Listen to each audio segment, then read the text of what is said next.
This week's channel message from the angels is a specific response to a question that many of you have asked, which is what happens to the animals during the shift? So, welcome back to my channel, you guys. I am so glad that you are here. Thank you for joining me. And to those of you who are new here, welcome. My name is Ann Tucker. I'm a trance channel. I channel from the angelic realm, and I do that by raising my awareness as high as I can go. I stretch a little bit higher, I connect, and then messages and information come through, and I share it here with you guys on YouTube.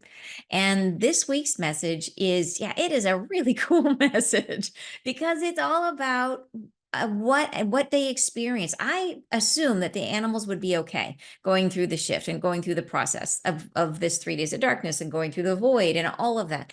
I just didn't know if they would experience it the same way that we would. And it turns out they don't. It is a different experience for them. And then what's even more interesting is that our relationship to the animals changes on the other side. So I'm really excited for you guys to hear this one. It's a great message.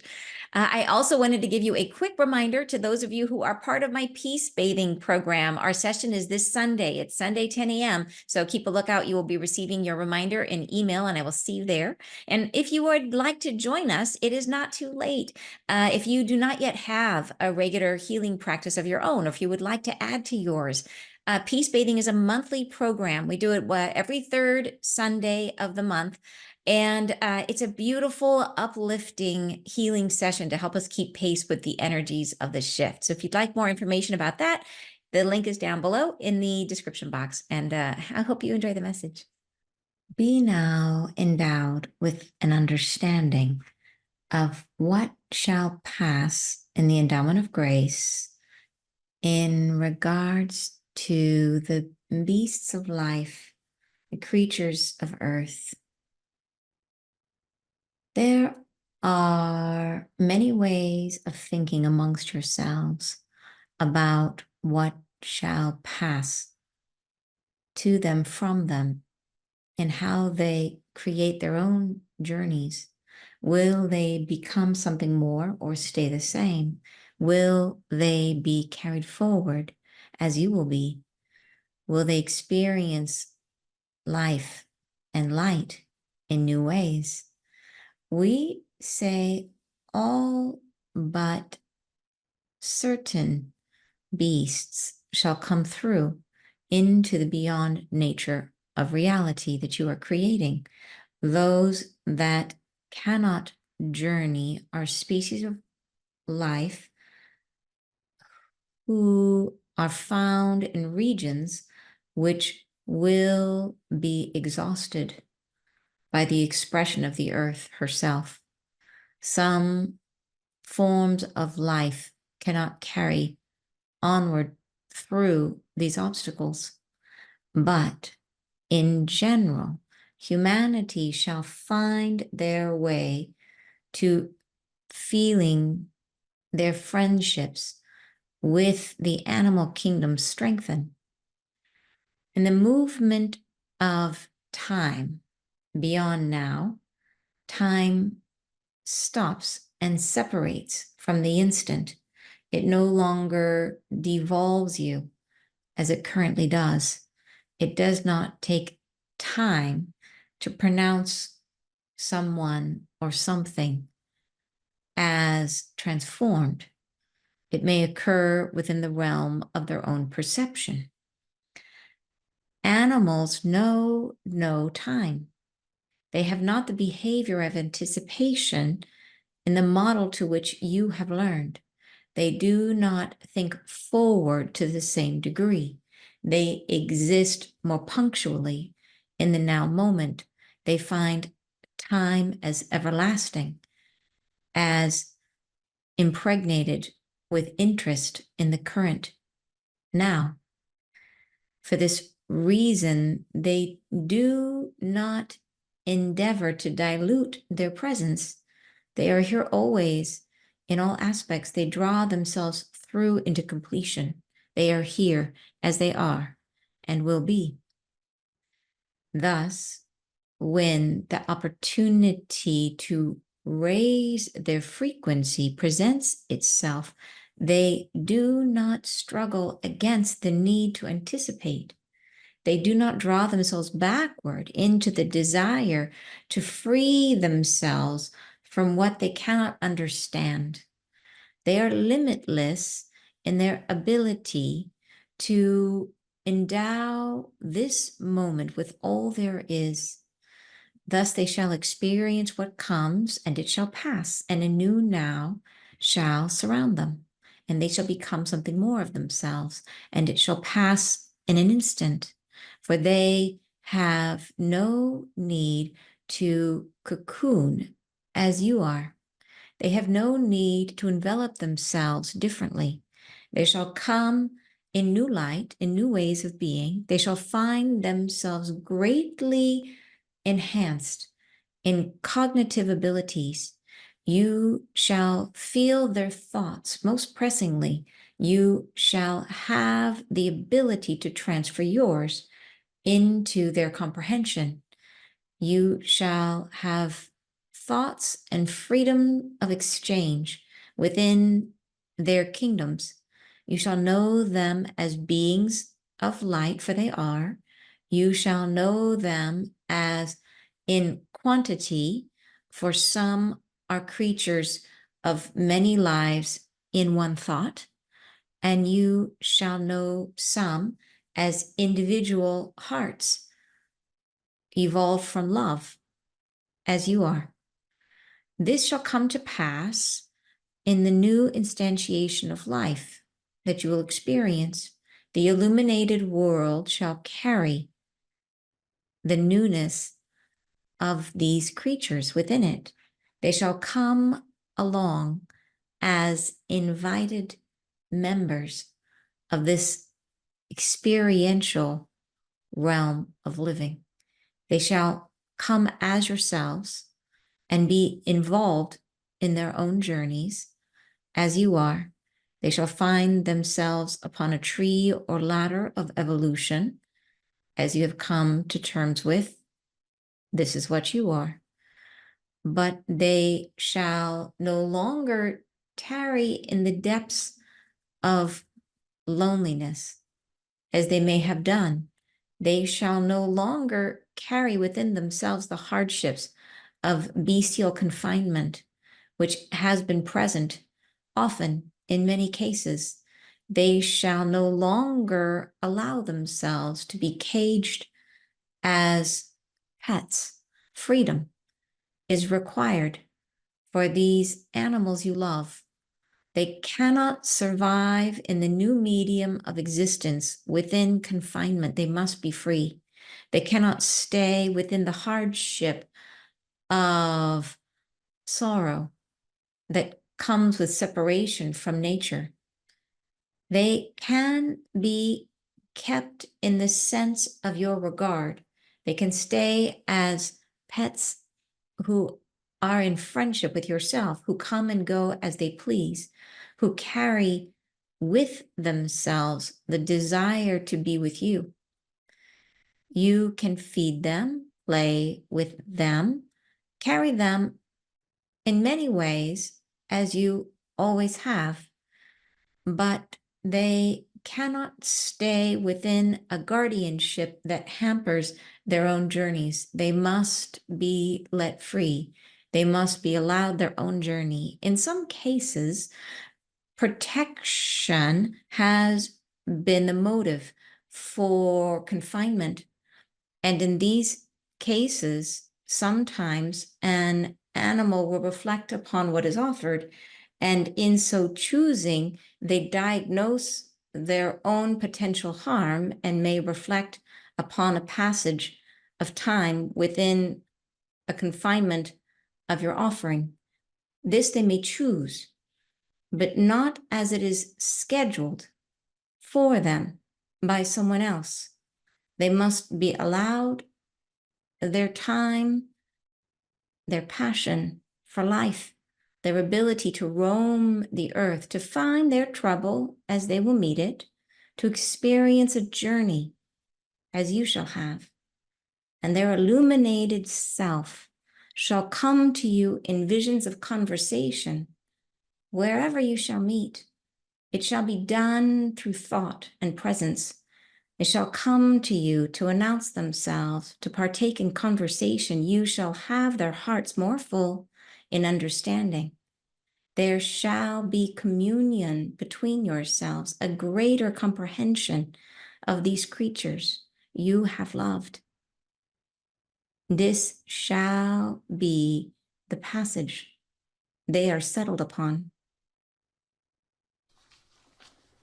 So what did I tell you? Super cool, right? Super cool message about yeah, the whole like all animals on earth. Like what an amazing thought that like the images that I got as they were talking about this, and we can go through the message together, of course, but I got this understanding. Like it makes me think of like Narnia, where they're having these like deep conversations with the lion, and you know what I mean? Like it's like that, except they're not quite the same as that. Like these are not talking animals, but it is a projection. Like the feeling I got was that it was like you are aware it's them, almost like projecting an image into your mind. Like you're all just like, oh, there's my cat.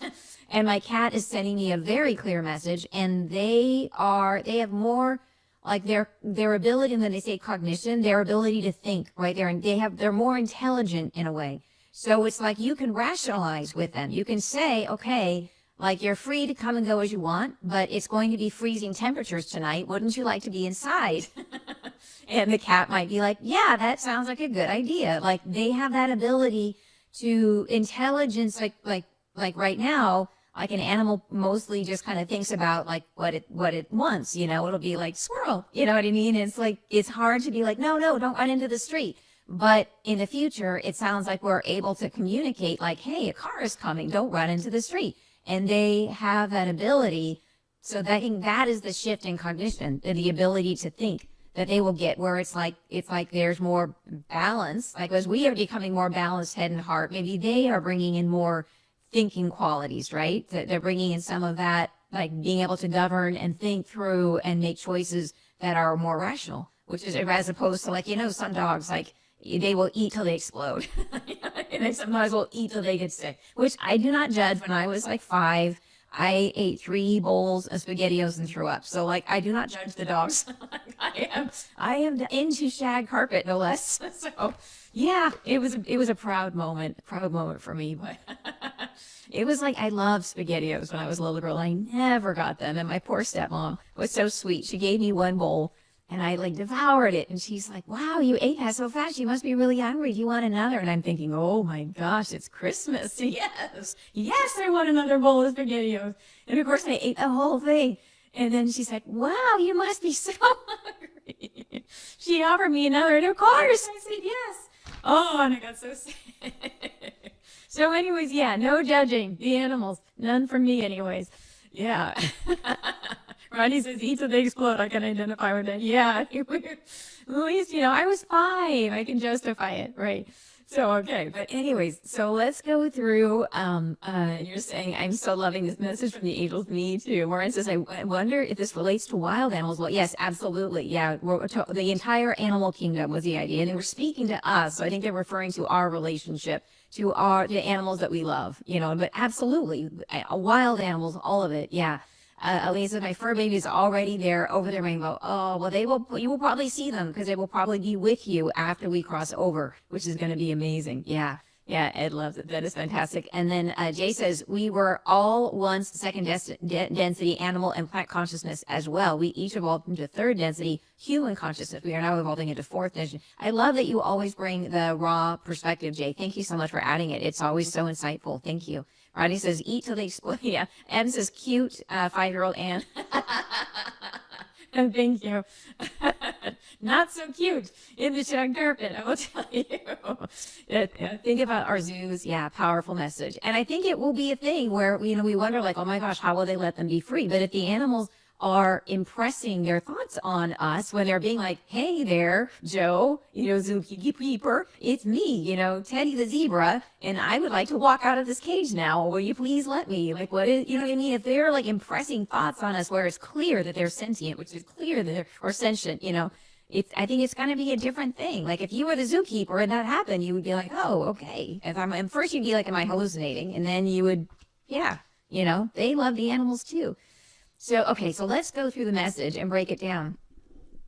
And then they say, okay, first they say, be now endowed with an understanding. And I asked them, will there be animals in our new reality as we know them today, is what I asked. And then they say, be now endowed with an understanding of what shall pass in the endowment of grace in regards to the beasts of life, the creatures of earth. So the endowment of grace is the flash of light. So this is like this great, like boom, amazing illumination we're going to receive. They say there are many ways of thinking amongst yourselves about what shall pass to them, from them, and how they create their journeys. Will they become something more or stay the same? Will they be carried forward as you will be? Will they experience life and light in new ways? That was really like what I was not sure of. Like I was really, like I said, I was sure that they were going to be fine, but I didn't know, like when you think about this future reality, people always ask, are there animals in heaven? You know what I mean? Like when we go into this new reality, like, would we have pets? Would we have like where there? It's hard to imagine nature without animals. Like the animals are an essential part of the ecosystem. So the whole piece of it. Like I was like, how do you fit this all together? So I was so glad they answered. Anyways, they go on to say, we say all but certain beasts shall come through into the beyond nature of reality that you are creating.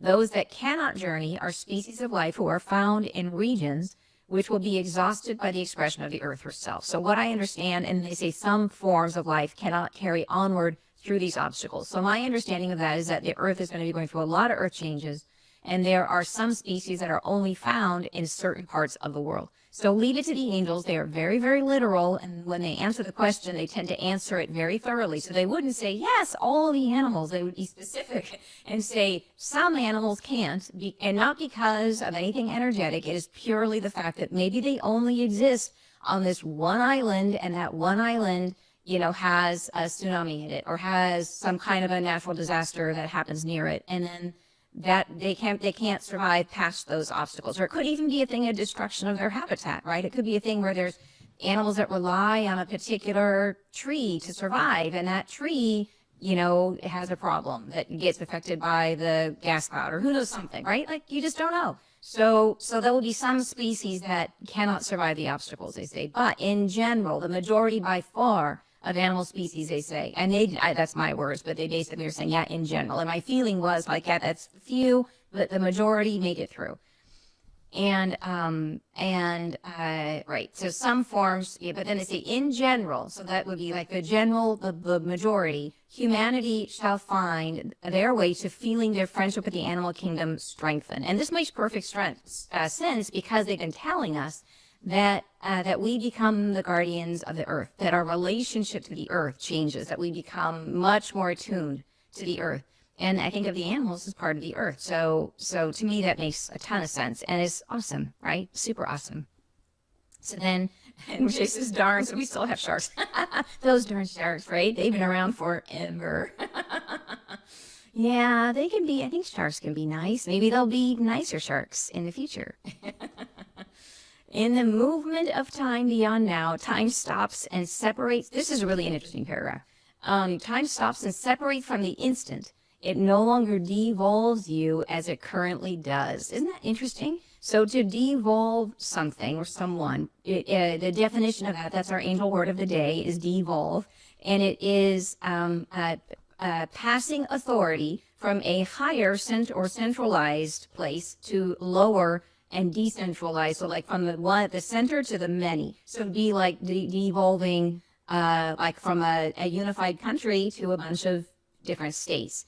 And so in this case, it devolves us, which means it separates us from our higher authority, from our higher self. So we become in a separated state, right? So great choice of words there. So the movement of time beyond now. So in the future, the movement of time, how we will experience time in the future is that time stops and separates from the instant. So, and they told us before that our experience of time in the future will be different, that it's almost like we can expand a moment when we need to.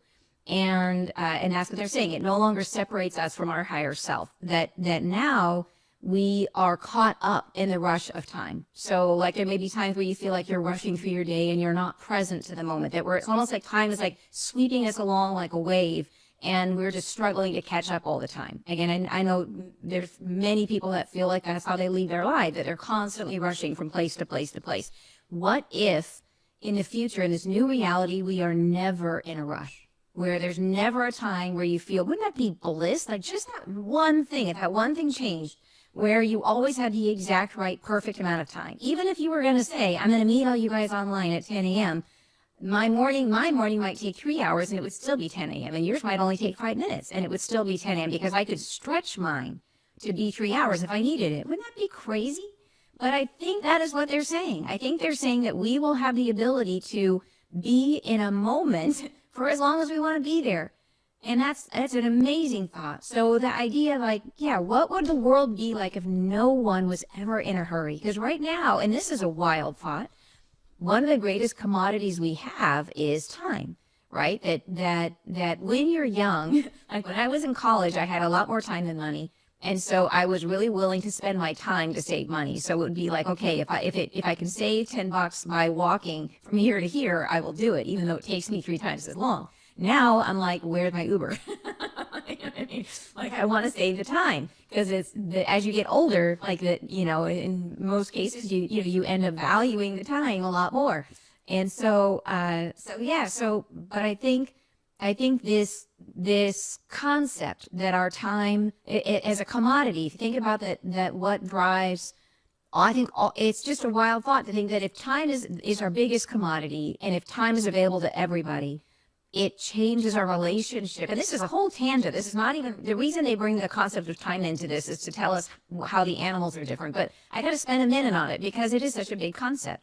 That if time is one of the great things that we spend money on, right, is to free up time. So if you hire a housekeeper to save time so that or if rather than making your own bread, you go to a bakery to save time, right? Or maybe their bread is better, but it's also time, right? You're like, I don't have time to do that. So if time is one of our most precious commodities, and we're talking about leveling the playing field, right? Like we've talked about if energy is free and energy is available to everyone. And it never even occurred to me until this moment as we're all together talking about this. What if time was available to everyone? Like, wouldn't that just change the dynamic? Like, wouldn't that just loosen? Like, if all of these streams where we're like, okay, these things are energy is not in abundance. Time is not in abundance. Each of those is like another string on the back of, like, I'm thinking the corset because I'm a woman, but tight shoes. How about that? Really tight athletic shoes. That can apply to everyone. Really super snug shoes. And every one of these is like another thing that tightens.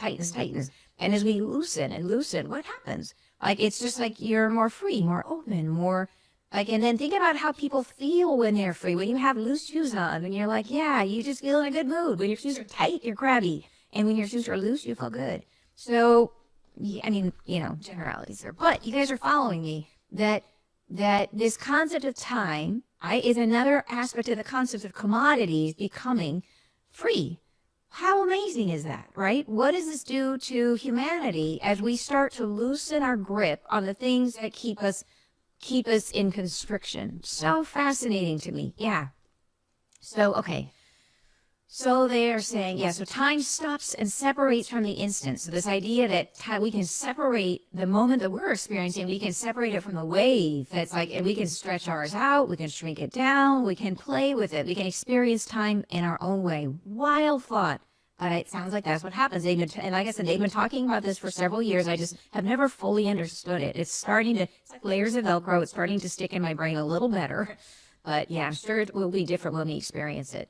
So then they say it does not take time to pronounce someone or something as transformed. So that's a big one, is that right now manifestation takes weeks. You think about something and then it manifests years down the road or weeks down the road or months down the road. Here they're saying you can manifest instantly, right? You can be like, oh, I would like to have blah, and then there it is, right? So then it may occur within the realm of their own perception. So it's related to our perception, related to how we see things. So an amazing paragraph. Had to spend some time on that one because they just kind of dropped it in there like in order to explain animals. But to me, it's like a whole thing by itself. Yeah.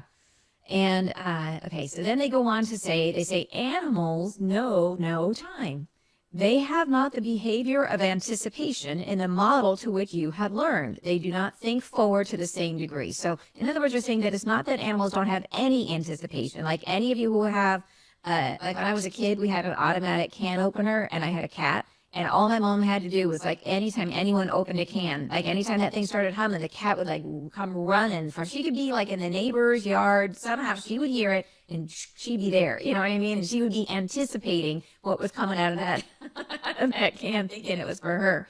And so they anticipate, but it's not far. It's a couple of minutes. It's like it's happening now. It's like they get a clue and then they tune into that and they think that's coming. But it's not a thing where they're anticipating it for days or weeks or months or years.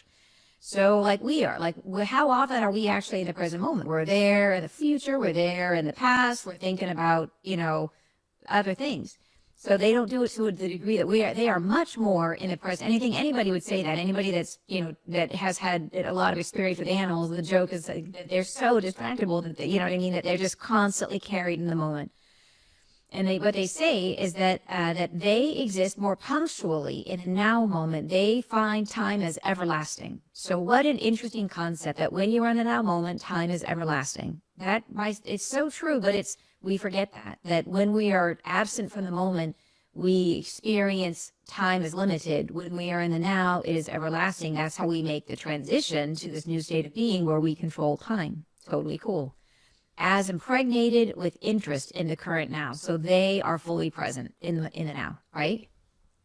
For this reason, they do not endeavor to dilute their presence. They are here always in all aspects. So in other words, because they are in the now, they are not separating themselves into their future state, into their past state. All of their energy is in the now moment. When we as energy beings, all the moments we spend thinking about what we said yesterday or thinking about what we're doing tomorrow, we are casting aspects of ourselves. We are casting some of our energy into those other times. We're not fully energetic in the moment. Animals have all their energy right here, right now, is what they're saying, because they're so focused in the now, which is one of their gifts.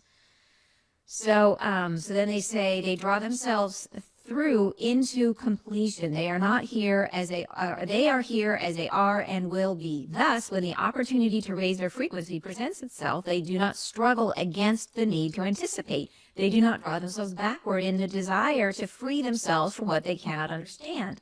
They are limitless in their ability to endow this moment with all there is. So in comparison to us, like for us, when the flash comes, there's going to be a lot of people who are like, what the heck is that light? And is it going to, peel my skin off? Like, they're going to be freaking out, worried, scared, if they don't know what it is. Luckily, we understand, no, this is going to be a beautiful, wonderful thing that is great for all of us. And we just need to release and allow and go inward. Like, that's what we know. But humans have the common way of being as a human is I don't want to go in until I understand it. I need to know what it is before, like, you go first, I'll watch you, and then I'll go, right? That's the human perspective of wanting to be able to pattern match and understand. And animals don't have that. They don't struggle with, like, basically, like, yeah, it might startle them and they might run, but when it comes, it's just going to wash over them and move through them. Right? It's not going to be a thing where they are struggling and fighting against it and trying to hold on to what was. So they don't need, and it's not going to be this. And so my understanding, so part of the reason we need a cocoon is that we were born with two aspects of ourself internally. It sounds like animals didn't need that they only have the one aspect, and that one aspect is transformed, but it's the same. So because of the fact that they are already living in the present now, that they're living in a different way in this reality. So that's what I take from this message, that we need a cocoon because we are essentially rebirthing ourselves through this process, but animals are not, that they are already equipped to live in the new reality with what they've got. Yeah. So, which is really, really cool. Not that that means that they're higher, and if you want to think of it as an evolutionary table, angels are not really weighing in on that one way or the other. They're just saying that they're different, right? That they're built differently, that they're more present in the moment than we are. And there's positive and negatives to that, right? In terms of our experience and self-growth and reflection and integration and all those things. Yeah. So then they say, thus they shall experience what comes, and it shall pass, and a new now shall surround them, and they shall become something more of themselves. So think about how quickly animals adapt. When you put them in a new environment, they don't spend a lot of time in existential woe, thinking about what is the meaning of life. They kind of just say, like, where's the food? And, and are you a nice person who's going to pet me? You know what I mean? Like, that's kind of where they're at, which is great. And then they go on to say, and it shall pass in an instant, for they have no need to cocoon as you are. So they don't need to go through the birthing process like we do. They have no need to envelop themselves differently. And they go on to say, they shall come in new light, in new ways of being. They shall find themselves greatly enhanced in cognitive abilities, so in their thinking abilities. So, which is really cool that it's like almost like they can become a little bit more rational, a little bit more thoughtful, like making choices in a more deliberate way. So, yeah, so very, very interesting. And they say, you shall feel their thoughts most pressingly. You shall have the ability to transfer yours into their comprehensions. This is real telepathy, but it sounds like in a way that is unmistakable, that it would be like open lines where they will press their thoughts into our awareness. Yeah, and that we can transfer ours too. So it'll be like knocking on the door, your cat going like, I was joking this morning. I was talking with my partner Jeff about, because he's got a bird feeder. He really loves the birds, and it's just something he really enjoys.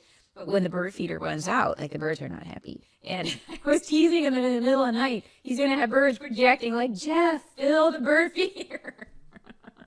All these little birds out there knocking on the door. Get out here. Anyways, I was amused. So then they say, you shall have the ability to transfer your thoughts in their comprehension. You shall have thoughts and freedom of exchange within their kingdoms. So within different animal kingdoms, yeah. And so this refers to, okay, here it is. So this is really interesting too, this paragraph. They say, you shall know them as beings of light, for they are. You shall know them as in quantity, for some are creatures of many lives and one thought. So this is you may or may not have heard of this. This is really interesting. And of course, the angels mention it because they are very thorough when they give answers. That animal consciousness, that some types of animals are embodied like we are, where it's like one soul, one body. And, or, when Muslim may have many bodies, but it's like you are an independently conscious personality. How about that? Let's call it that. One expression of this soul. And it's a one-time deal. If you are that soul, you're the only time this particular expression will exist. Some animals, express differently, where they have a group consciousness, but that group consciousness expresses as like one across many. So think about like bees in a beehive, where they have this communal thing. So they're much more governed by their collective consciousness. So like a thought can spread, and we have this where a thought can spread across the collective. Like that is a for sure known, like that's a thing. But with certain animal groups, it's even more so, where they're much more governed by their collective. Some animals, like I said, are more like us. Maybe it's a spectrum, like a spectrum, like how specific is each expression, or how non-specific, how more tied to the collective consciousness. And that feels, and they're giving like a, yeah, as I'm saying that, the angels are giving like this, mostly kind of true. Like there's some nuance, they're saying there's nuance to that, but we're onto something with that line of thinking, that it could be like a spectrum.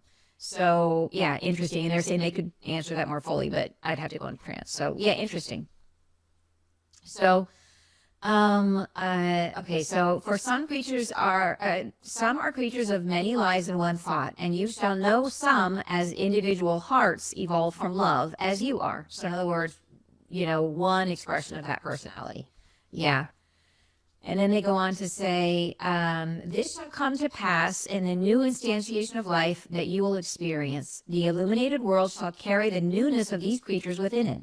They shall come along as invited members of this experiential realm of living. They shall come as yourselves and be involved in their journeys as you are. They shall find themselves upon a tree or ladder of evolution as you've come to terms with. This is what you are. So they're basically saying, yep, they will be there when we get to the other side of this process. The animals will be with us. And they say, but they shall no longer tarry in the depths of loneliness as they may have done. And I think it's so interesting that they call it that, because sometimes when the angels talk about this shift, one of the first things they address, one of the biggest things they address in terms of the human, like what is the greatest problem in humanity, and it's loneliness. They talk about that it's this idea, and it's separation. Specifically for us, it's separation from each other, separation from our truth. And for animals, it's like separation from nature, which is probably for them truth and their higher self and everything like that. Separation from nature is probably how they would connect to it. So yeah, so very interesting that they identify they will no longer tarry in the depths of loneliness. So I think you could say like a big part of this ascension is letting go of loneliness on our planet. So cool. So yeah, loneliness is the plague of humanity, right?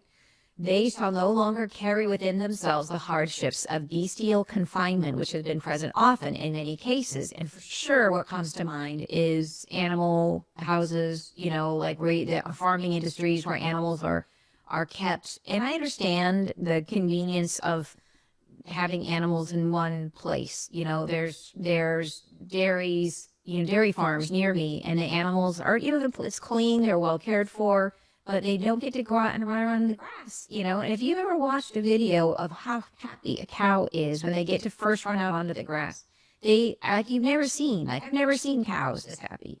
Like they're bucking and cavorting. Like you can imagine a cavorting cow, and that's what they do when they get to run on grass. And that's the image that came to me very strongly when I read this, is that we have a lot of animals that are kept in situations where they're not, be able really to connect, to be a full cow, to live their self, live in nature.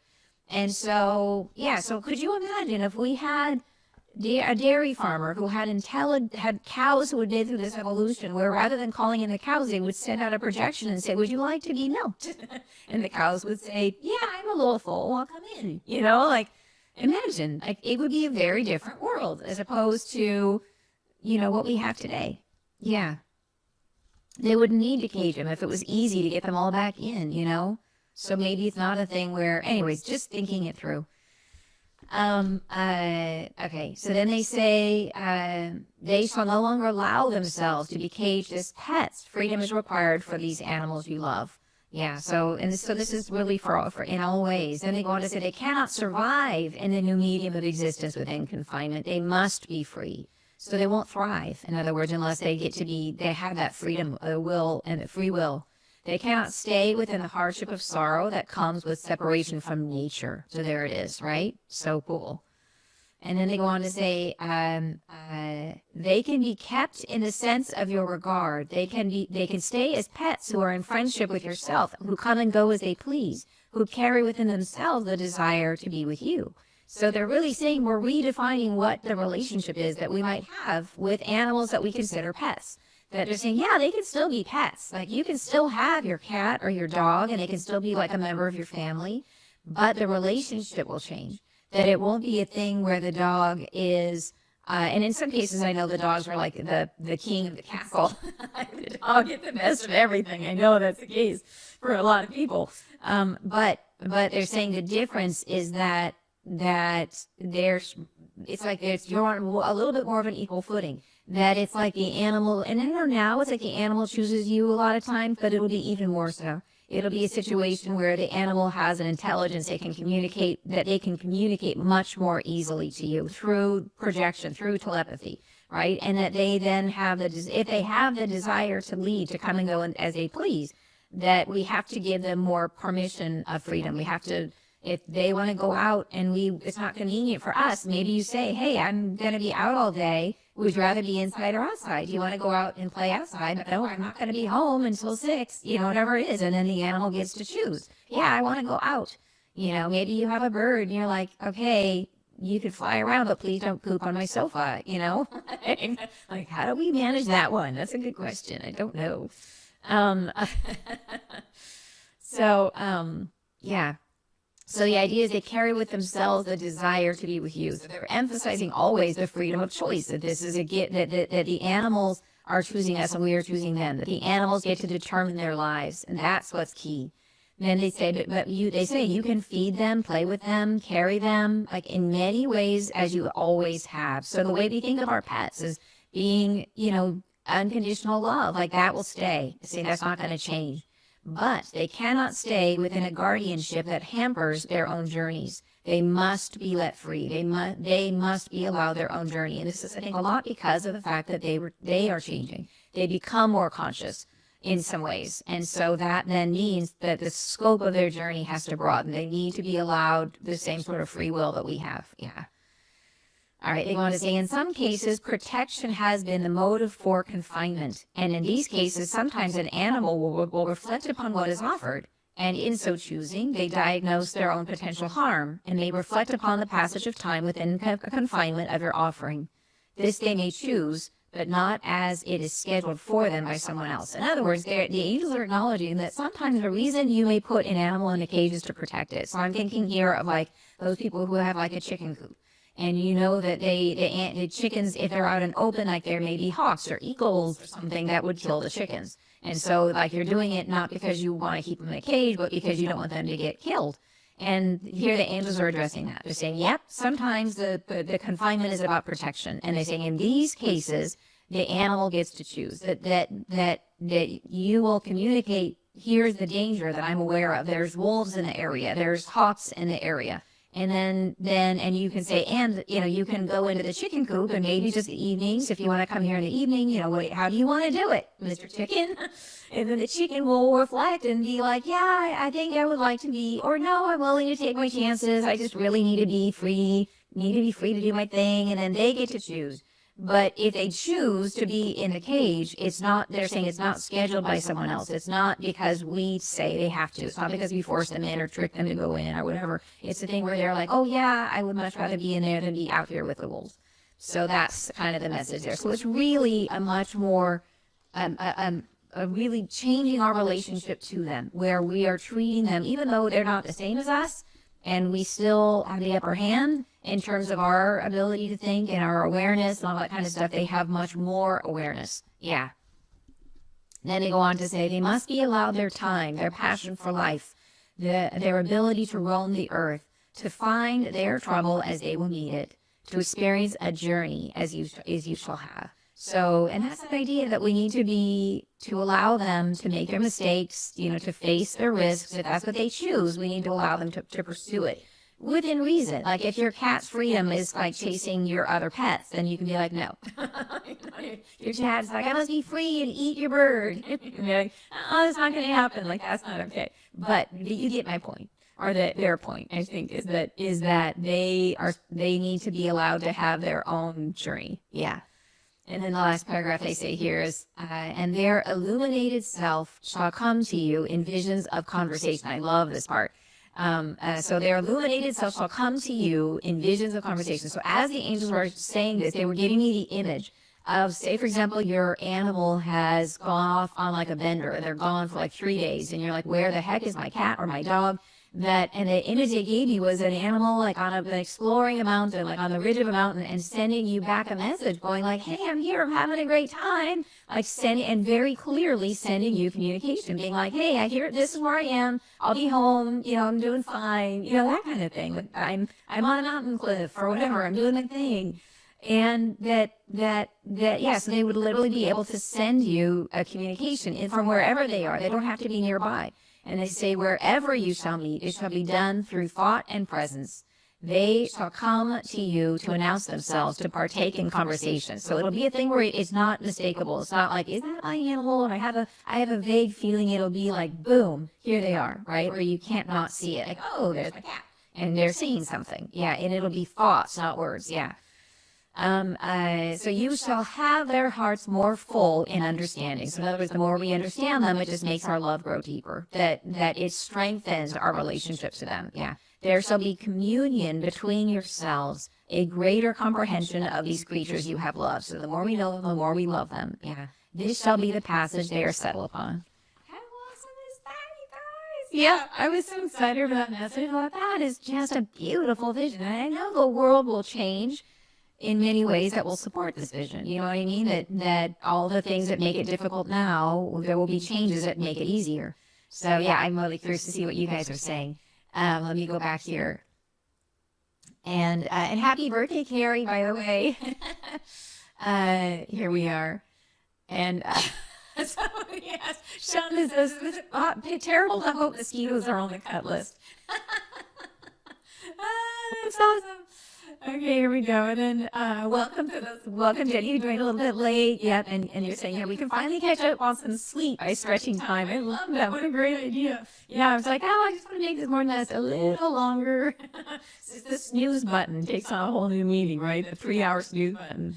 Yeah, and then Yaz is volunteering in a shelter and training the dogs. Wow, it will be interesting and possibly most overwhelming. Won't that be incredible, right? Having those kind of conversations. She says they are so scared and stressed. Imagine how helpful it will be to be able to communicate, if we're communicating telepathically, to be able to show their thoughts, to communicate to their thoughts that they're going to be okay and they're in a safe place, right? That it will be, I think it will be incredibly reassuring for those animals. And they're probably, you know, those animals may have their traumas. Like it takes a while sometimes for pets to heal from their traumas, but wow, how cool to have that deeper level of communication.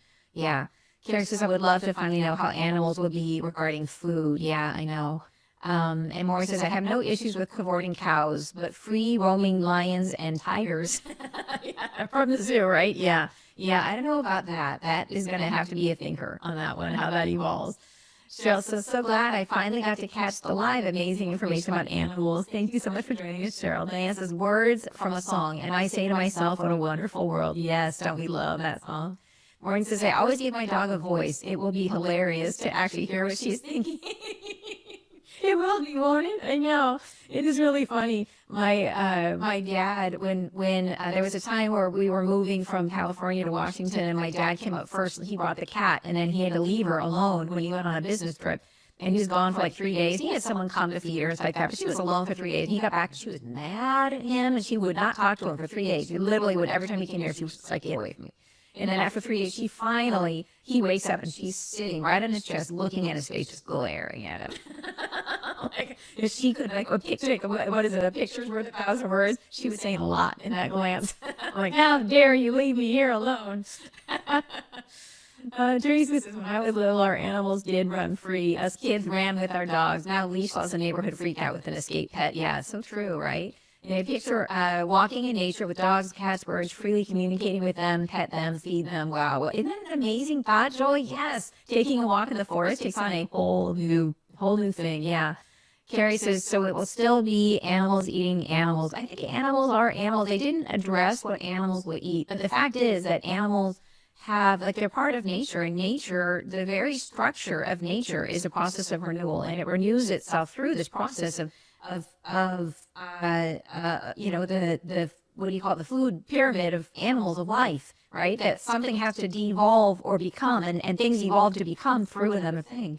So I think it has to stay that way. Yeah, like the earth. I had a vision once of earth energy, and it showed itself to me as like very much like a fractal, like a kaleidoscope that you're spinning, right? You're spinning the kaleidoscope and looking through it, and it's like something. It's something, or I can imagine a flower emerging and blooming, and as it blooms, it starts to devolve into 5 other flowers, which then evolve and bloom, and they're decomposing as a new one is blooming, and it's this constant evolution of the same energy over and over and over and over and over again. And animals are an expression. Earth is that. Earth is the constant digestion and renewal of everything. That something is constantly either becoming, like, growing or dying, one of the two, including human bodies. We are growing and dying all the time. And we're growing and dying in small, like our human tissues, but even as a whole, we grow and then we die, you know? And animals are part of that structure. So, and they are evolved. Like, there are some animals that have to have, they live on protein, they live on meat. That's if you look at how their digestive system is, they couldn't, unless they could live without eating, you know, but the animals didn't mention that. They didn't mention that they wouldn't be eating anymore. So that could have been another question we could have asked. But as long as they still need to eat, then they're going to need to have, yeah. And I think it's part of, like, another thing to think about with that is that there was this really amazing story I heard about Yellowstone and about how they brought in, I think, 1 wolf or 2 wolves in an area where there hadn't been any wolves. And it completely changed the ecosystem of that area, because what had happened is there had been no predators, and the deer there had been so many deer that the deer had eaten so much of the vegetation, that there had been so much erosion, that the streams had become inundated and were no longer streams. And so it had really changed the topography and the health of the ecosystem there. Was out of balance. And when they brought in, literally, it was only 1 or 2 wolves. I don't know if it was a pair, if it was just one, but they're very small, like 1 or 2 at the most.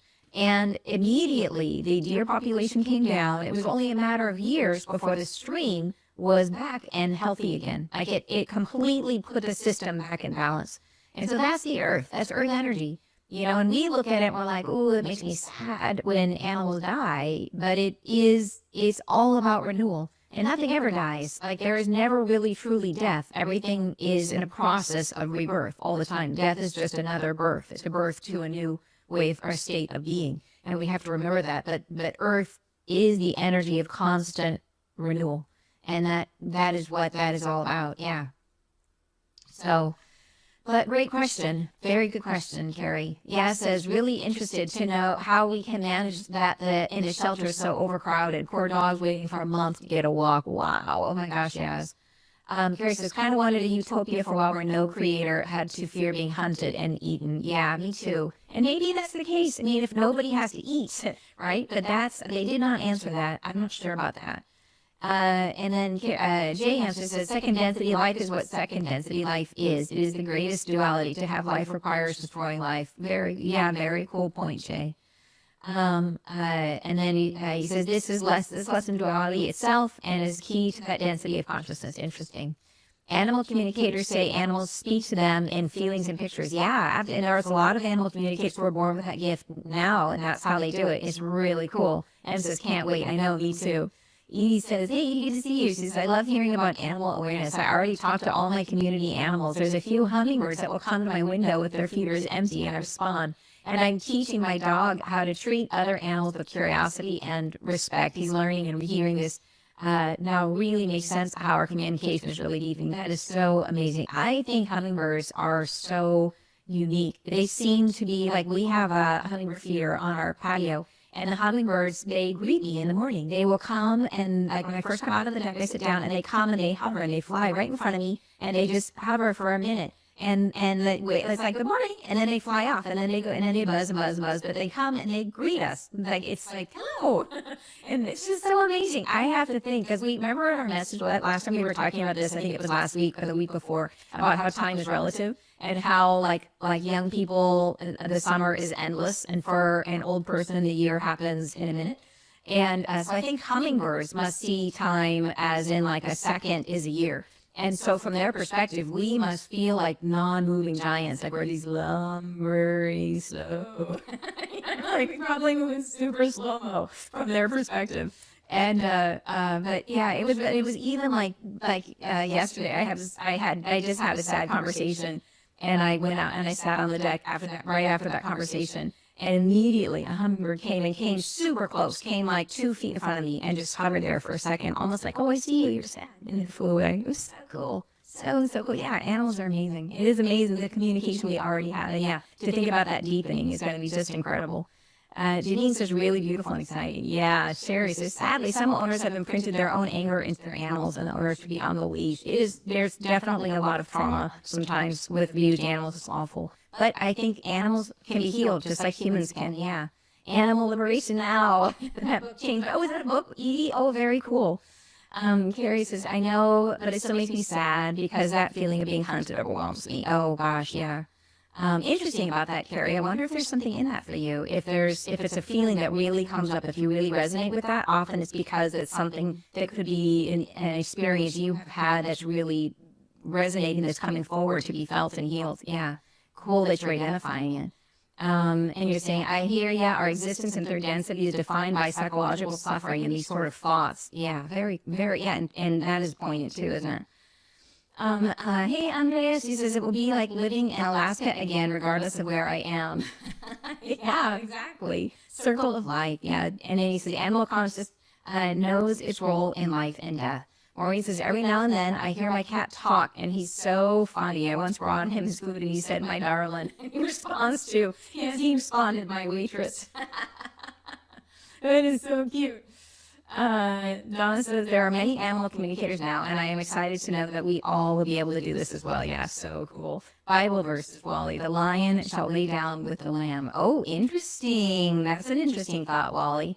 That makes me think. And Nirvana says, interesting that the angels haven't mentioned eating animals. Not in this one, they didn't know. They have talked about what our relationship to eating animals are separate, like not in this message, but they talked about how plants are in agreement with being eaten by us, that many plants find their fulfillment, their evolution through being eaten. Like think about like seeds that when they're eaten, they pass through the digestive system, and that's actually how they can germinate. Like, so there's many plants that actually find their evolution. So plants are in agreement with being eaten, but animals are not in agreement with being eaten by humans. So that there's a lot of ways in which animals are eaten where they experience a lot of fear, and that when we take that, anything we eat, we take the energy of that thing into our bodies. So if the thing contains fear or suffering, that is an energy that we are taking into our bodies. So that's the main reason why I am not supposed to eat meat. I'm plant-based for that exact reason, is because I cannot channel the angels if I have those heavier energies inside of me. So just side note. Yeah. And then Andrea says, I think that's a mandala effect. It says, see, it now says a wolf instead of a lion. So bizarre. Oh, interesting. Patty says, I had quite the conversation with our local seal, Oscar. I was in my kayak and he just kept swimming closer. I was talking away and he was listening. Isn't that cool? Oh, and then thank you for posting that book link, Edie. All right, you guys, fantastic to share this message with you. Thank you. I was so excited to share this one. This one just feels so happy. You know what I mean? It is such a cool topic and a cool subject. So thank you for those of you who asked the question. I really appreciate it. And it's so fun to share the message together. So, all right, you guys, quick reminder, those of you who are in peace baiting, we have peace baiting this weekend. Don't forget, peace baiting this weekend, Sunday at 10 a.m. If you are not a part of peace baiting, you'd like to join us, it is not too late. Just jump onto the website, and there's a link there. And I'll put the link in the comments for you guys below if you would like to be part of that. Peace baiting is our monthly healing program that we do that helps us to keep pace with the energies of the shift. All right, you guys, have a happy and fabulous weekend, and I will see you next Friday. Bye.